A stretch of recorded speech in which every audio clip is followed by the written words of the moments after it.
everyone. This is Omni Talk Retail. I'm Chris Walton. And I'm Ann Mazinga. And we are kicking off our live NRF coverage on Saturday morning, Ann. It's Saturday morning. We're getting, the early bird gets the grocery order. Gets the robotic worm, I guess, today, and as you're going to see in a second, because we are kicking off our coverage from one of the coolest facilities we have toured in quite a while. Ann and I are standing right in Save-A-Lot's new micro-fulfillment warehouse in Brooklyn that is powered by Fabric.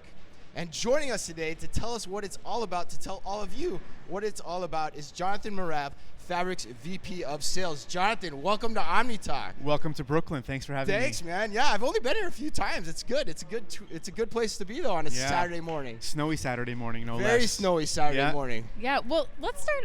Tell those who might be meeting Fabric for the very first time in this beautiful space. Tell our audience about Fabric and the company's kind of background. Yeah, sure. So Fabric's a fulfillment automation technology company focused on unlocking some of the largest problems in retail.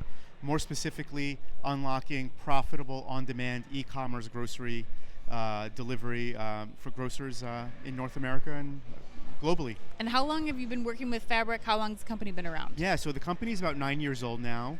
I've been going on my 6th year now with the company. So you've been through it for the whole journey. I've been around for a long time. I've seen it all. It's been a great run. And I've had leadership positions across operations strategy and now leading the sales organization.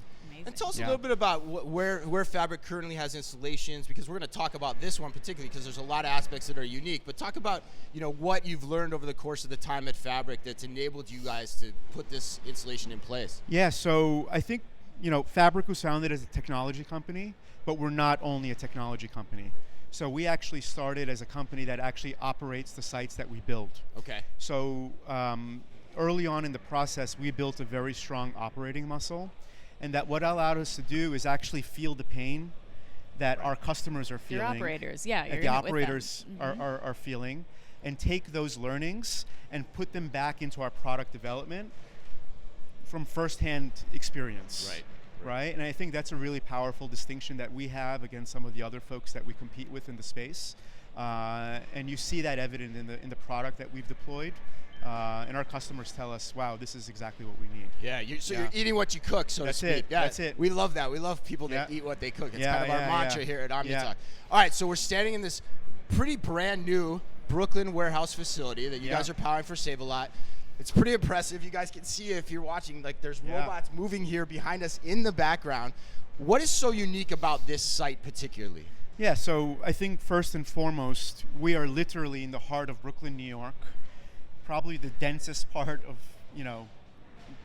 we thought that when we were pulling up. Our Lyft driver was like, do you know where you're going? And we said, yes, we do know where we're going, because, there's restaurants, there's housing. We are surrounded by 2 million people.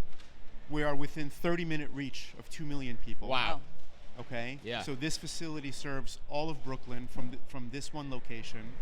And walking down the street, you would never imagine that behind the 2 rolling gate doors that have graffiti on them, that there's this state-of-the-art robotic automation technology that is fulfilling on-demand 30-minute delivery to the whole of Brooklyn. That's crazy. Okay? Yeah.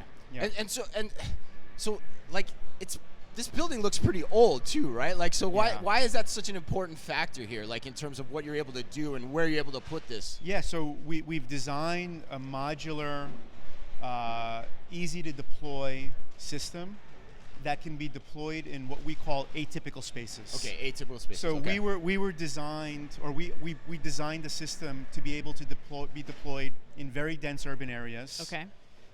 Backs of stores. Think like a big box grocery store anywhere across the country. Yep. And we also run the gamut. We could actually go into like very large warehouses.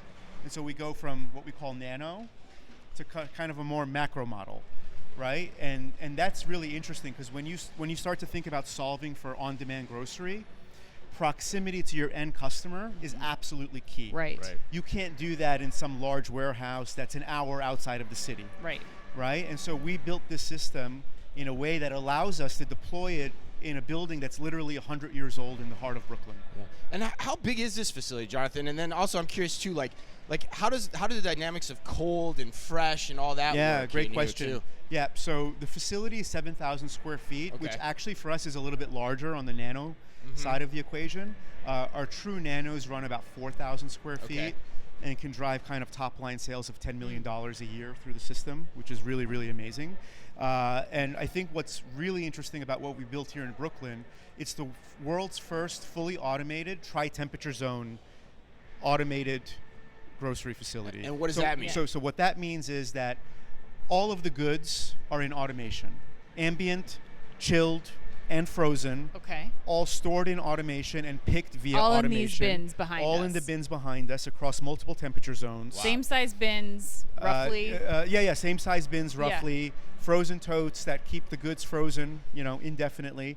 And what that really allows us to do is drive a really lean model, because where grocers struggle the most is pulling together all the disparate elements of an order. Sure. From the frozen section of the shopping floor, from the ambient section, from the chilled section. And that takes a lot of labor and a lot of money.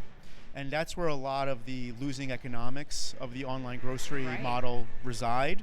And our tri-temperature zone really cuts that down to a bare bones labor footprint. Wow. Yeah. Yeah, we've been in facilities similar to this before, but they were not. You could do the ambient goods, but it was manual after that process. So it is really cool to see, being able to have the same racks, the same kind of tote system set up for all three of those conditions. Well, I'd love to hear a little bit more about the process from the Save-A-Lot side. Like, tell us a little bit about what Save-A-Lot's getting from this type of operation. Yep. And if I'm understanding correctly, like as a customer, I'm like, maybe walk me through the customer process and then understanding like the benefits from Save-A-Lot's perspective. So I order through Uber Eats, is that right? So the end customer is shopping exclusively on Uber Eats today. Okay. We'll probably bring on some additional marketplaces in the near future. Sure. So a customer will go on the Uber Eats application. Yeah. Find the Save-A-Lot storefront, hopefully listed right at the top. Right. And I think we're seeing that more and more now, which is really great because the customer feedback has been fantastic. Right. And I think Uber algorithms are picking up on that. And they'll do their shop like you do on any other application, right? They'll pick what they want. That order comes into this facility. The robots get to work to start collecting all the elements of that order. We'll have pickers who actually select those goods at the station, making sure that the goods are of high quality, of freshest quality to go out to the end customer. They bag them, and then right over here we have an Uber Eats driver who just arrived. Literally just walked in. She just walked in the door. And within a few minutes, they come to pick it up. A typical order of 50 items gets picked within 5 minutes. So, and Save-A-Lot doesn't have a lot of bricks and mortar locations in this area. So explain a little bit about what this is now enabling. Like, if I'm a Uber Eats customer and I go on and I see that I have eggs and they're a good price and I'm ready to pull the trigger and now I'm shopping Save-A-Lot and I'm So what this has enabled for Save-A-Lot is the ability to go into a market. Yeah. Literally the largest market in the country. Right. Which happens also to be the most expensive market in the country, in a way that makes economic sense for them. Right. So if you think from a grocer's point of view, they need to now go into Brooklyn if that's where they want to be. Yeah. Find 2 acres of land with a lot of parking spaces, pay tens of thousands of dollars a month, right, for that facility. And that just doesn't work with the Save-A-Lot business model as a discount grocer. Right. And so what we've given them the ability to do is enter a new market in an economic way, a way that makes economic sense to them. Yep. Get brand exposure to the in the largest market in the country. Yeah. And hopefully also drive like significant top line sales because they're in this really dense area where there's high demand for the types of groceries that they're offering to the market. So Jonathan, for context, where is the nearest Save-A-Lot store? It's about an hour from here. An hour away. That's like 2. And then beyond that, it's like probably 10 hours away is the nearest one. So this is truly like, in terms of brand exposure, it's a brand new market for them. Right. A lot of customer education has gone into it. And after about 12 weeks now, we're happy to say that we're seeing like really compelling traction from the market. And what is the addressable market size that you think that you're able to meet from this type of installation? Yeah, so there are 2 million people who live in Brooklyn. we think we're probably interesting for at least 600,000 to 700,000. 7,000 of those people. Now, when you're talking about that relative to the volume that this site needs to get out to kind of meet interesting economics, this site's designed to do about 350 orders a day. Okay. So there's just a lot, very, you can get to a very low percentage of penetration in the market and still make this a really compelling offering. Right, yeah. Right. Wow. It's super interesting. So last question we have for you, we'll get you out here on this, because I think it's a good capstone question is, we've seen a lot of starts and stops in the micro-fulfillment arena over the since we've been doing this, and 8 years. Yeah. But it's always been something that we've been interested in keenly followed. We've been interested to keenly follow it as well. Yeah. This is really unique, really new. What is your take on the continued evolution of micro-fulfillment as a concept? Where do you think it's going to go next? Yeah, so Fabric's been at the forefront of this new and innovative industry now for 9 years. I actually think we were the ones who coined and copyrighted MFC. Oh, yeah, right. I have no idea. Patent pending. Patent. No. I'll take your word for it. I'm kidding. Don't fact check me on that. No, I think it's true. So we've kind of had a front row seat to the evolution. Yeah. Now, like any new industry and any new technology and any new innovation, it's going to go through its ebbs and flows in terms of maturity, rate of market adoption, first movers, and then followers, right?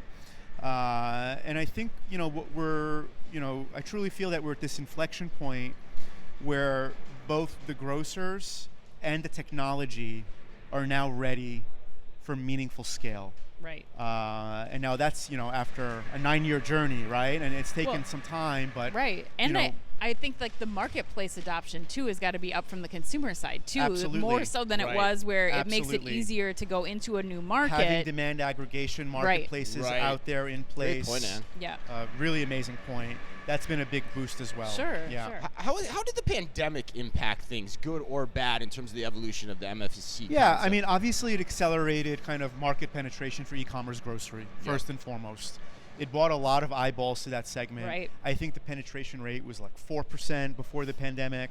Now it's north of 10%, 12%, and during the pandemic it reached as high as 25%. Right. And obviously on a store-by-store basis, that penetration can go to 20, 30%, right? So first and foremost, it just brought a lot of eyeballs to the segment. And that's created, I think,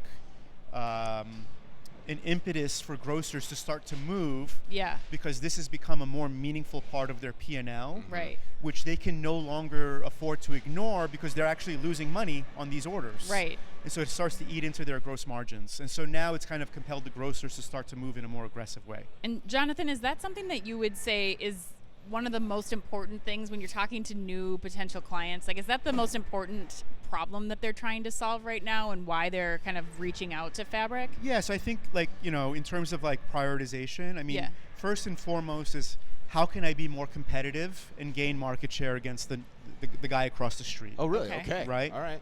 2 is how can I optimize my existing P&L and just make more with less, right? Be more efficient. Wow. Yeah. So it's market share first and then profitability second. That's interesting. I wouldn't have thought that. Yeah, because grocers are really concerned about, how do they compete against the next guy? Right.